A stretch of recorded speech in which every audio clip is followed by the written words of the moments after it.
anything, but, like, this is the king of the North. So when she said that, and then they start getting up and they start king of the North, because mind you, they did that with Rob Stark, and we all know what happened with Rob Stark.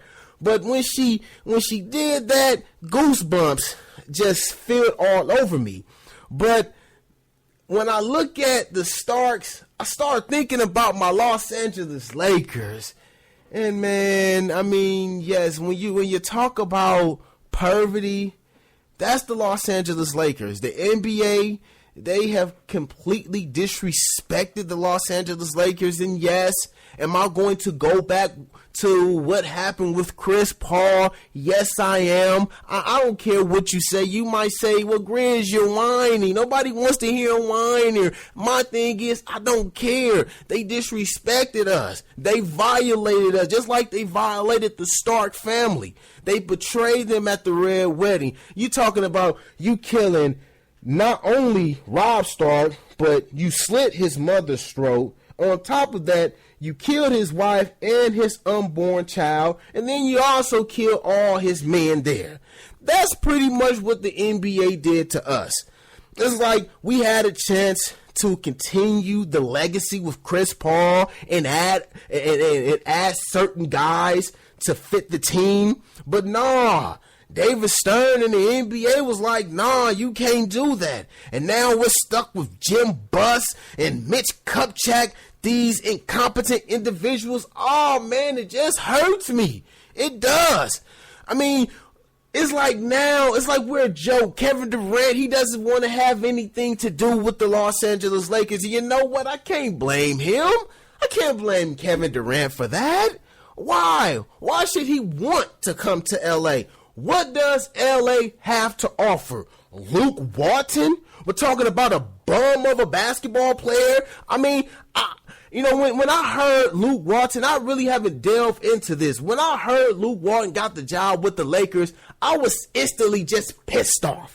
I was just upset. Seriously, my blood pressure was boiling. And then, if you heard me, you know how bad I dislike Luke Walton as a player. So when I was thinking about him being the coach, I started going back to him as a player. And I was like, why? Why would you do that? But then I had to remember that most bad basketball players are actually good coaches. Phil Jackson being one of them. So I'm going to give him a shot. Why would Kevin Durant want to come to the Lakers? Why? Why would he want to come to the Lakers? Why? All of these coaches, they're hiring, they're firing. You got snitches like D'Angelo Russell. I mean, you got all of this stuff going on. There's no stability. Why would anybody want to come to the Lakers? Now, I'm hearing reports that they're interested in Nicholas Batum. Come on, man. Really? Come on. Nicholas Batum. I'm hearing reports that they're thinking about giving a max contract to Hassan Whiteside. Why? Why? Somebody please tell me. Somebody please tell me. As a Laker fan, I'm going to be honest with you. And I've said this before. I'm scared. I am truly, truly scared about the future of the Los Angeles Lakers. Last year, it was LaMarcus Aldridge. Well, not last year, a few months ago, where he was like, well, the reason why I didn't come to L.A., it wasn't because of Kobe. As a matter of fact, that was the bright spot. It was more because the Lakers just didn't do a great job in courting me. They didn't give me what I wanted. So who does that belong to? That, for me, that job is on Mitch Kupchak. But for some reason, this dude is still the general manager. I do not like this guy. I don't like him. Not as a human being, because I don't know him, and I'm not trying to know him. And as a matter of fact, I would love to have a conversation with Ms. Kupchak and ask him, dude, what are you doing? Tell me, do you need some help? I'll help you for a fee, of course, but let me help you because obviously you don't know what you're doing. And then Jim Buss, he need to go somewhere. Seriously, I'm just tired of it. Like, it's like nobody respects us, and then they're talking about giving a long-term deal to a guy like Hassan Whiteside. What has he done? That lets you know that the Lakers are desperate. It used to be that players, they wanted to come to LA because they knew not only do we have the most diverse of women in the world, but we have the greatest weather, and then we had the best team. But now it's like out with the old, in with the new, and it's just hurtful for me. It really is hurtful. Pepsi rolls out new Uncle Drew video honoring Kyrie Irving. You know what? He deserves it. That guy deserves it. Kyrie Irving. Oh, and I saw the video. It was okay. It wasn't nothing special, but he actually deserves this. This is one of the few individuals where when I see him in a commercial, I say, you know what? Yeah, that guy, he deserves it. He actually went out there and he dominated. To be able to go out there and go at the MVP, the win which he did. Oh, hold up, the unanimous MVP. The way in which he was able to do that, he has all the respect and admiration from me. Like I said before, I felt he should have gotten the MVP of that finals. That's just me. And in the back of his mind, he feels that way. Maybe 20, 30, 40 years down the line, he'll say that. I don't believe he'll say it anytime soon. LeBron James, in the back of his mind, he knows that. LeBron was scared in Game 7 in the final moments of that game to shoot the basketball. He was scared.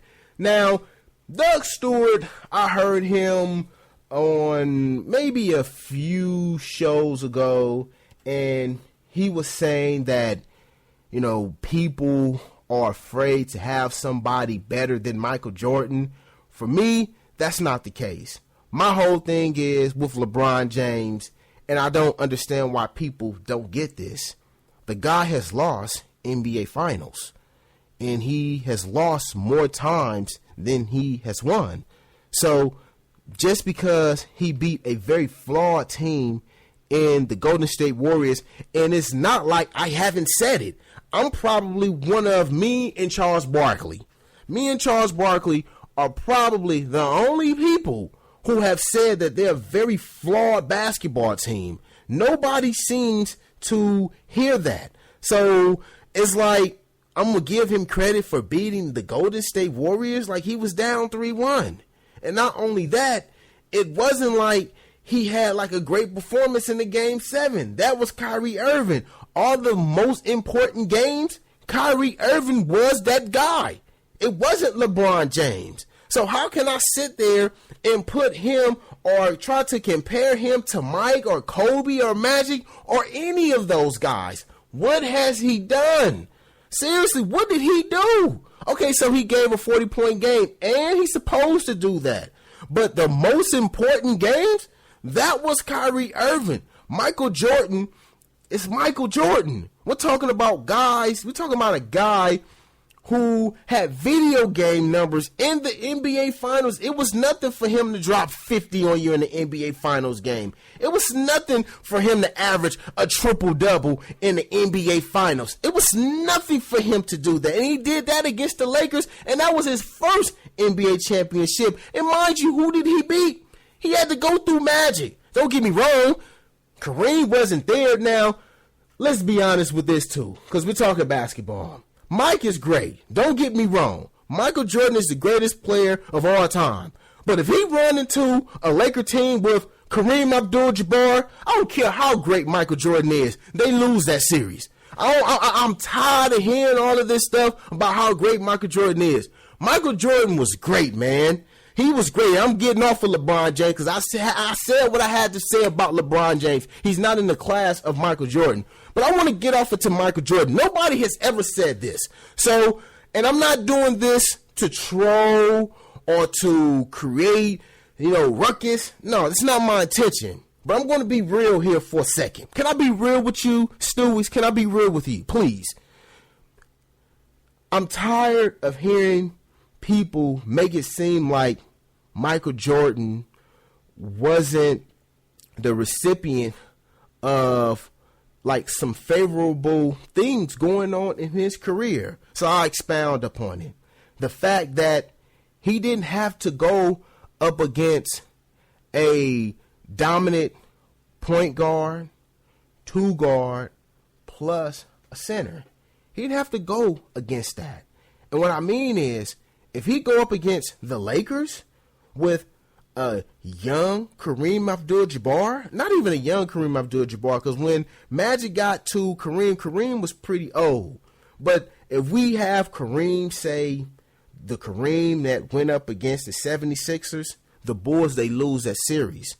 Why? Because, yeah, Kareem and Michael, they will both score 35, but Kareem's 35 points are going to be more impactful. Why? He's 5 feet from the basket.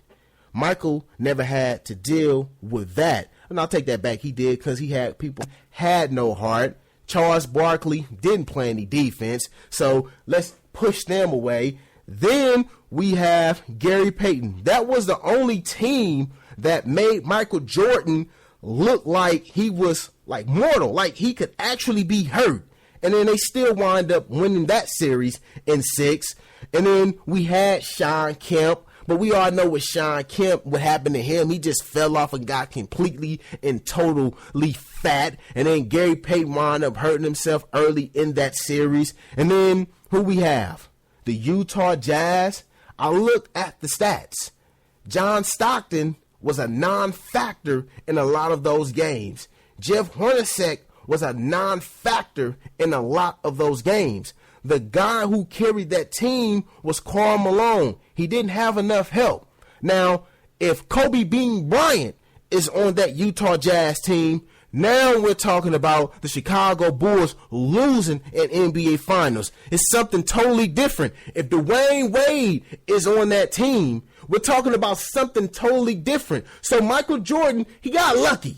He really got lucky where he didn't have to go up against these 2s and these dominant 3s. See, back then, the NBA was dominated by low post play.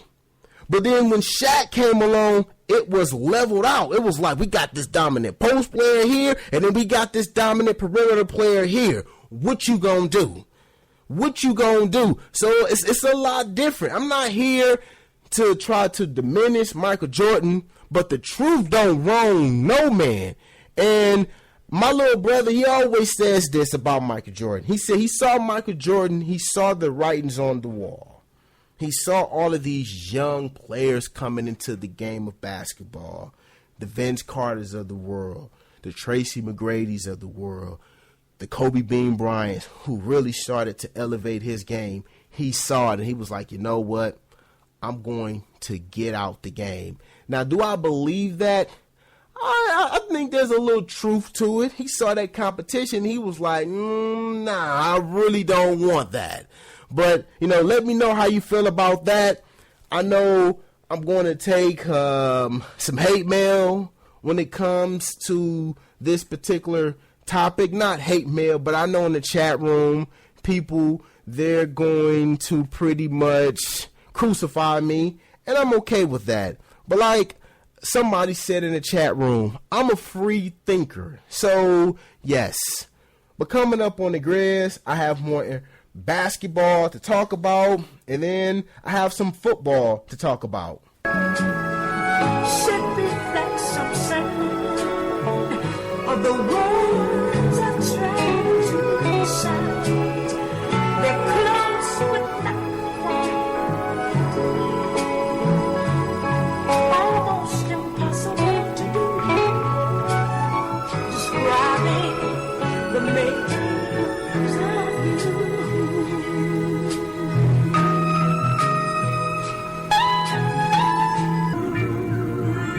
Sunshine, blue skies, please go away. My girl has found another and gone away. With her went my future. My life is filled with gloom.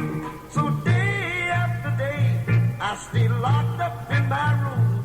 I know to you, might sound strange, but I wish it would rain.